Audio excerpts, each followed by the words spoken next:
அடுத்தபடியாக அந்த கிறிஸ்தவங்க என்ன பண்ணுறாங்கன்னா நிறைய மிஷினரி பள்ளிகள் அப்படின்னு சொல்லி நிறைய இடத்துல வந்து ஸ்கூல்ஸ் எல்லாம் இந்தியாவில் ரன் பண்ணியிருக்காங்க.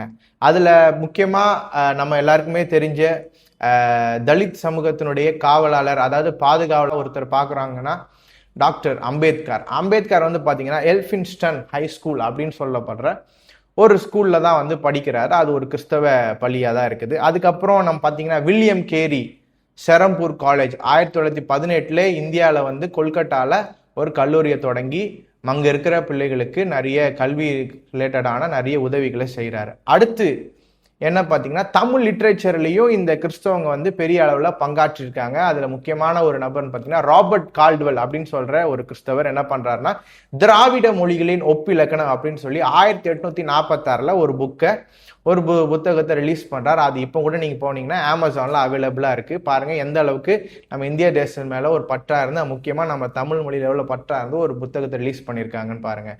அடுத்தபடியாக மருத்துவ ரீதியாகவும் இந்த கிறிஸ்தவங்க வந்து ஐடா ஸ்கர்டர் அப்படின்னு சொல்லப்படுற ஒரு பெண்மணி வந்து ஒரு மிஷினரி வந்து என்ன பண்ணுறாங்கன்னா கிறிஸ்தவர் இந்த வேலூரில் சிஎம்சி உங்க எல்லாருக்குமே தெரிஞ்சிருக்கும். சிஎம்சி காலேஜ் அப்படின்னு சொல்லப்படுற ஒரு காலேஜ் ப்ளஸ் மெடிக்கல் ரிலேட்டடான ஒரு ஹாஸ்பிட்டலாகவும் இருக்குது. அது பார்த்தீங்கன்னா 1900 இந்தியாவில் வந்து அவங்க தொடங்கி இந்தியாவுடைய மெடிக்கல் இண்டஸ்ட்ரியோடைய லேண்ட்ஸ்கேப்பே அவங்க ஆரம்பித்த இந்த காலேஜ் மூலமாக, இந்த ஹாஸ்பிட்டல் மூலமாக மாறிச்சு.